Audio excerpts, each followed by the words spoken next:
Olá, eu sou Roberta Russo e esse é o Item Mais da CNN. É impossível que você conheça alguém que tenha depressão ou alguém que sofra de ansiedade. E o Brasil lidera os casos dessas doenças de depressão e ansiedade durante a pandemia.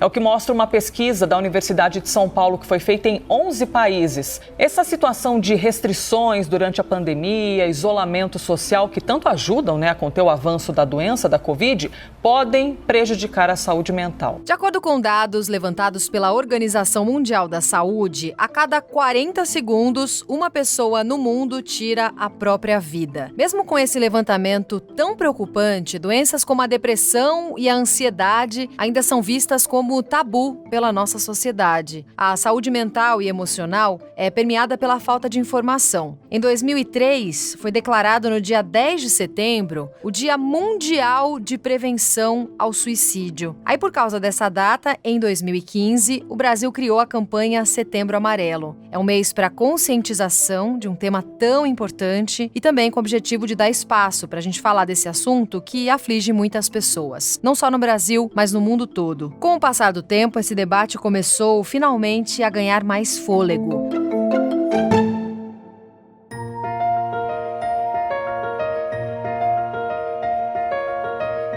Bom, como a gente tem falado por aqui, saúde mental é um tema de extrema importância. Fundamental a gente seguir conversando sobre esse assunto. Por isso, faremos a entrevista agora com a Adriana Riso, ela que é porta-voz do Centro de Valorização à Vida, a CVV, e voluntária há 19 anos tentando desmistificar esse assunto e tratá-lo com a devida seriedade que merece. Adriana, bem-vinda. Obrigada pelo convite, agradeço em nome do CVV a oportunidade de falar sobre esse assunto, como você falou, tão importante, tão relevante. Pois é, Adriana, saúde mental, as doenças mentais, ainda há muito estigma, muito preconceito, você acredita, em relação a elas? Por que elas não são tratadas ainda da forma que necessitariam ser? Os especialistas que nos assessoram, no CVV, são da área de saúde mental, eles sempre nos dizem, que ainda existe esse estigma, e a gente percebe socialmente que muitas vezes ele existe, porque talvez seja mais difícil de enxergá-los, Uma dor física, um corte, um braço quebrado, a gente consegue enxergar, identificar, esse problema. Já o conteúdo ali da emoção, a saúde mental, ela é um pouco mais difícil da gente ver, ela é subjetiva, Tem muitos graus, Então é algo muito ainda que a gente carrega, Acho que socialmente mesmo, E o que a gente ouve no CVV de relatos de pessoas que nos procuram e que têm algum diagnóstico, alguma coisa, elas sempre falam que acabam sofrendo um pouco de preconceito com isso mesmo, Porque depressão, no fim, não é algo que a gente consegue ver, Olhar para a pessoa e ela fala, nossa, essa pessoa tem depressão, É o comportamento dela, o conjunto de coisas que leva a isso. Então, acho que junta uma série de fatores, Não é um fator só. Agora, a gente teve exemplos recentes, Adriana, que foram bastante comentados na mídia, na imprensa, durante as Olimpíadas de Tóquio, em que atletas acabaram se expondo, falaram sobre a sua saúde mental, deixaram de competir, inclusive, uma das principais atletas de ginástica olímpica, Simone Biles. Agora, e depois? Essa conversa, a visibilidade, surtiram algum efeito ou, depois de um tempo, esse assunto volta a ser tratado como antes da saúde mental? Olha, a gente tem buscado, até durante setembro, chamar atenção para essas situações que você falou mesmo,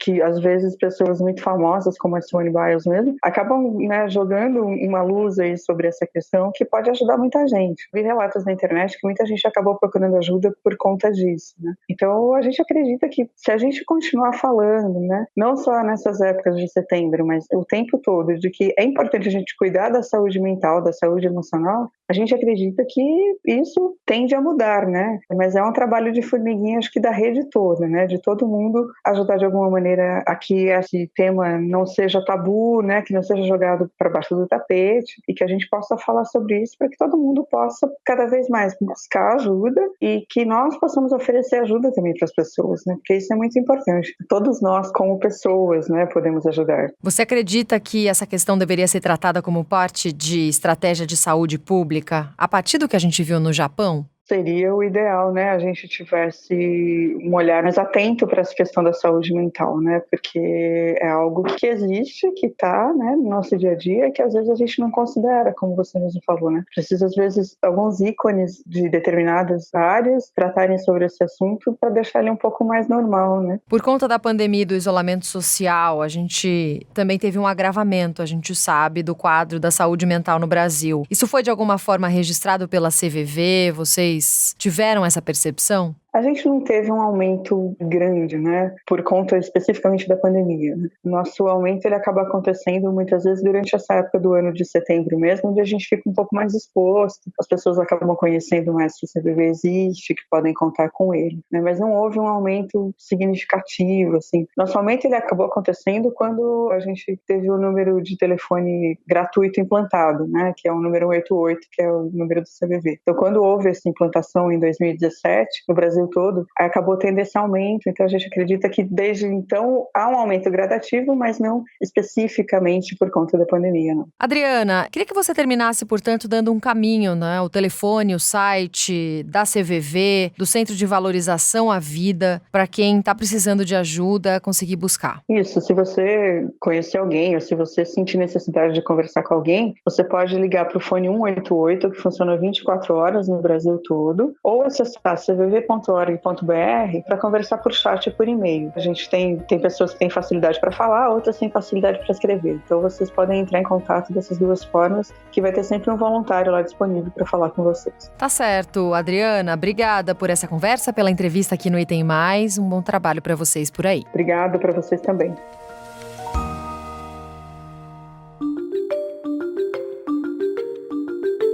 E mesmo com a criação da campanha Setembro Amarelo, é importante a gente sempre lembrar que ajuda profissional é de extrema necessidade para quem está vivendo uma situação de abalo à saúde mental. Abordagem, treinamento especializado são ferramentas essenciais para conseguir de fato ajudar uma pessoa que tem esse quadro. Agora a gente vai falar sobre a prevenção ao suicídio e que tipo de apoio é possível oferecer para uma pessoa que está passando por problemas emocionais graves. Por isso agora eu converso com a Deise Miranda, ela que é sócia fundadora e diretora-presidente do IPES, o Instituto de Pesquisa, Prevenção e Estudos em Suicídio. Deise, obrigada pela sua participação aqui no podcast. Bem-vinda. Um estudo da Universidade de São Paulo, realizado em 11 países, mostrou que o Brasil lidera a lista de nações com maior índice de ansiedade e depressão, à frente de Irlanda e Estados Unidos. O Brasil foi também o que registrou, durante o período da pesquisa, o maior número de casos confirmados da doença. Nós concluímos que a pandemia de Covid-19 tem se mostrado um evento traumático para muitas pessoas, levando ao aumento exponencial de sentimento de medo e estresse. A pesquisa reforça a percepção de que os brasileiros têm sofrido drasticamente o período de quarentena e lockdown, em especial pela privação de atividades de lazer fora do ambiente doméstico.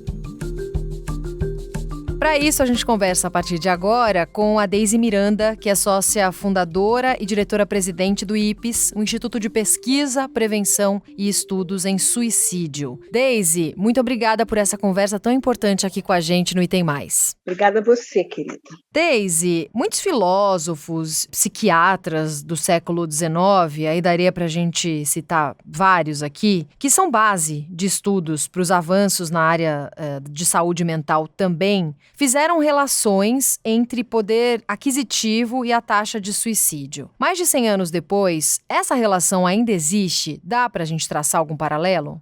Século XIX, Durkheim mostrou que as sociedades economicamente favoráveis, né, elas tinham o privilégio, entre aspas, de serem sociedades em que o suicídio era um problema. No caso, Durkheim desenvolveu, por exemplo, uma tese de que o suicídio era protegido contra os pobres, porque os pobres não cometiam suicídio, porque isso era um evento exclusivo para os ricos, os bem-bastardos, né? Só que a grande promessa do século XIX, do início do século XX, de que a Revolução Industrial traria bem-estar, traria progresso material e qualidade de vida, isso não trouxe o progresso material, mas não foi para todos, né? Então você vê uma sociedade altamente desigual, uma sociedade marcada por péssimas condições de vida, e isso nos fez discutir se essas teses, de fato, são capazes de ser sustentadas. E aí os discípulos de Durkheim continuaram fazendo os estudos de suicídio, já no século XX, mostraram que o que Durkheim estudou, de fato, foram as mudanças na estrutura da sociedade, as grandes transformações sociais que, de alguma forma, estavam interferindo na taxa de suicídio. Países que eram conhecidos historicamente, né, culturalmente, marcados pelo suicídio, mantiveram suas taxas altas, como a Hungria, como os países do leste europeu, mas, por outro lado, países que não eram conhecidos pelo suicídio, mas que sofreram as consequências das grandes crises mundiais, esses países passaram a ter a sua taxa de suicídio modificada. Um dos dados recentes que a gente tem, recente, entre aspas, assim, dos últimos 10 anos, né, que a gente pode ver, por exemplo, a crise do euro, você tem Portugal, Espanha, Grécia, que foram países que foram altamente afetados por uma questão de uma crise econômica e que tiveram suas taxas aumentadas. Junto a isso vieram o quê? Pessoas com baixo poder aquisitivo, que passaram também a estar dentro dessa equação. E no Brasil? No Brasil, o que a gente vê é uma tendência crescente dos últimos 20 anos que inverte todo o compromisso da organização, o compromisso do Ministério da Saúde com a Organização Mundial da Saúde, que era reduzir em 10% a taxa do suicídio até 2020. Infelizmente, isso não aconteceu. Pelo contrário, o suicídio cresceu e nós não tivemos ainda uma política pública de prevenção de suicídio, começando com um Plano Nacional de Prevenção de Suicídio. Saindo do mundo europeu para o Brasil, é um retrato de um empobrecimento da sociedade, que, por sua vez, afeta a saúde emocional das pessoas, que, por sua vez, pode alterar aí a vulnerabilidade de alguns grupos socioeconômicos que eu não acredito que eles não estivessem na equação. Pelo contrário, os dados que a gente tinha de 1975, que foi quando surgiu a base de dados do Ministério da Saúde, que foi fundada e é a nossa única referência de estatística de suicídio confiável, de mortes violentas em geral, que são os dados do SIM, Sistema de Informação de Mortalidade. E que a gente viu que desde a década de 80, que é daí que a gente começa a trabalhar a análise, uma tendência crescente, só que a gente não conseguia fazer um corte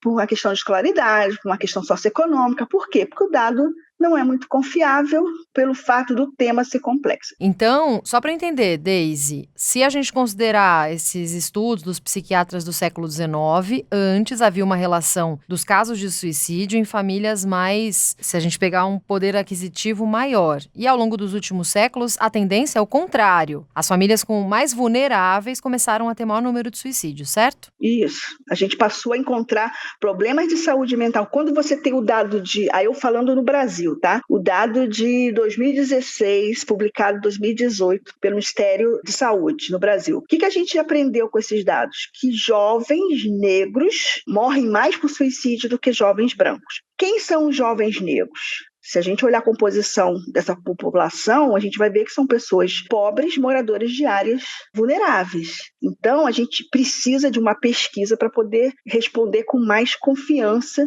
de quanto a nossa população pobre é vulnerável ao suicídio. Eu ainda não posso te afirmar que os pobres morrem mais por suicídio do que os ricos, mas eu posso te dizer que os pobres hoje fazem parte de um grupo de risco no que tange à saúde mental. Isso a gente tem estudos e temos também comprovação com o aumento do número de pobres procurando o sistema de saúde mental. Isso a gente consegue ver. E como que a campanha de conscientização e a visibilidade criada pelo Setembro Amarelo ajuda de fato no combate e prevenção ao suicídio no Brasil? Ajuda de alguma forma a tocar num assunto que muitas vezes as pessoas que estão passando por uma situação mais difícil têm dificuldade de tocar, têm dificuldade em entrar, em até conseguir alguma conexão com alguém para fazer um desabafo? Nesse sentido, você acha que a campanha faz mais efeito? Olha, a campanha de Setembro Amarelo, como ativista, eu vou te dar dar uma resposta como ativista e como uma pesquisadora do tema, né? O que eu vejo? Foi um marco na história do debate das campanhas de prevenção de suicídio no Brasil. Mas por que um marco? Porque até 2014, 2015, não se falava sobre esse tema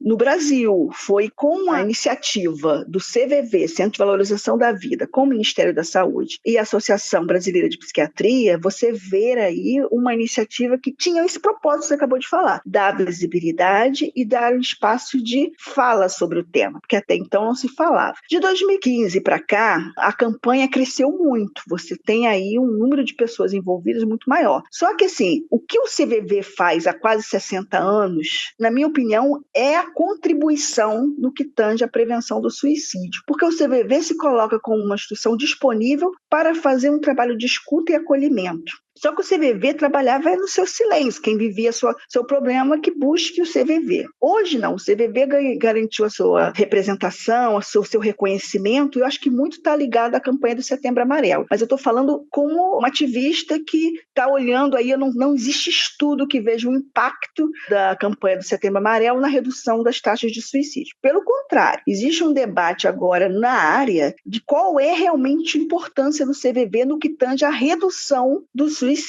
Esse debate ainda não foi materializado enquanto pesquisa, mas já está movimentando a área e especialistas, principalmente da Associação Brasileira de Prevenção do Suicídio, que é a ABEPS, que está propiciando esse debate. E eu acho isso muito importante. Por quê? Porque até então nós não falávamos nada. Até de 2015 para cá, a gente não falava sobre esse tema. Mas dos últimos 3 anos, depois das baleias azuis, baleias rosas e os 13 porquês, esses eventos que aconteceram pelas redes sociais, o que aconteceu? A sociedade passou a falar mais usando as redes sociais e as campanhas se empoderaram, né? A campanha de Setembro Amarelo cresceu muito, só que cresceu de uma forma que a gente hoje não sabe o quanto essa iniciativa ela tem impacto na prevenção. O que a gente sabe é que a gente ganhou visibilidade. Tá, e agora que ganhou visibilidade, será que a gente faz a prevenção? Essa pergunta eu não sei te responder. O que eu sei é que, pelo menos, falar é importante. Esse lema deu certo. Agora a pergunta é como falar. Em que local falar? Porque você gastar um mês falando nas redes sociais, falando nos grandes mídias sobre o tema,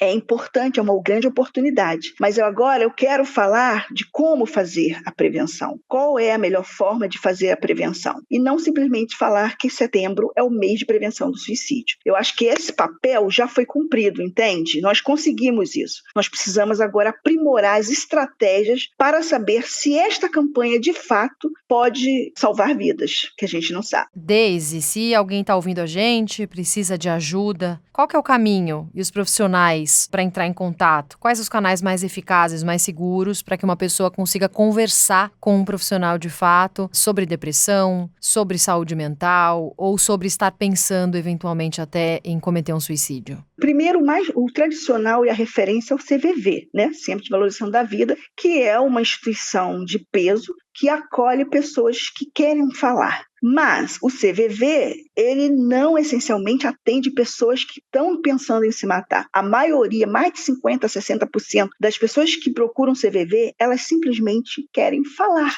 Falar da sua tristeza, falar da sua vida, falar, ou até mesmo contar que ganhou um presente. Quando eu ouvi isso de um voluntário do CVV, eu vi o quanto que a nossa sociedade é solitária. Porque você buscar um telefone, de falar anonimamente com alguém que você nunca viu, para contar que você ganhou um presente, olha o grau de solidão que a gente vive. Agora, se você está no grupo de risco, você está já pensando em se matar, você já está num grau de depressão muito grande, as redes sociais têm sido um grande canal. Se você for jovem, por exemplo, o Unicef tem um trabalho importantíssimo que nós apoiamos e divulgamos, que é o Pode Falar. É um canal online para jovens de 14, acho que 20 anos, através do chat, que vai conversar com um profissional do setor biopsicossocial, que vai acolher. No caso, se tiver um risco, eles eles encaminham para uma rede local, né, eles tentam identificar em que local esse adolescente está, ou jovem, para encaminhar para um serviço de parceiro. Mas isso não é o serviço de um Estado, tá? Eu estou falando do Unicef, que criou uma plataforma que atende adolescentes em situação de vulnerabilidade e que, dependendo do grau dessa vulnerabilidade, é reencaminhado para uma rede de apoio que é parceiro do Unicef. Isso é uma iniciativa institucional do Unicef. Você também tem a possibilidade, aí pensando na rede de apoio formal, que são os CAPSIs. O CAPS, que é o serviço de saúde, que você pode dar entrada pelo serviço família, o projeto da família, e que é encaminhado para essa rede, que é o Centro de Atenção Psicossocial. Isso está disponível, mas o tempo de atendimento, o tempo que você vai, se você vai ser atendido, é algo que não é a mesma coisa que o particular. Mas se qualquer pessoa hoje que está nesse sofrimento precisa buscar uma unidade de saúde que possa registrá-lo no centro da família, que é direcionado para os CAPS, né, que é o Centro de Atenção Psicossocial. Isso é o público. E atendimentos psicológicos gratuitos. Existem redes pontuais que a gente coloca disponível no nosso site que atuam oferecendo esses serviços psicológicos online gratuito. Mas a gente sabe, né, que não dá para todo mundo. Não é um serviço universal como deveria ser. O que é universal é o serviço do SUS, mas universal entre aspas, porque você sabe que o nosso poder público não investe na saúde mental, principalmente agora nesse período da pandemia, que deveria ser o momento que mais deveria ter sido investido, não foi o que aconteceu nas grandes cidades. Tá certo, Deise. Obrigada por essa conversa com a gente aqui no Item Mais. Brigadão, ficou ótimo. Obrigada a você, querida. Muito obrigada, estamos disponíveis e qualquer coisa é só ligar, tá? E lembrem-se, essa luta não se vence sozinho. Converse com quem você tem intimidade. Entre em contato com profissionais que certamente podem te ajudar e muito. Termina aqui o Item Mais de hoje. Obrigada pela sua companhia e até amanhã. Tchau!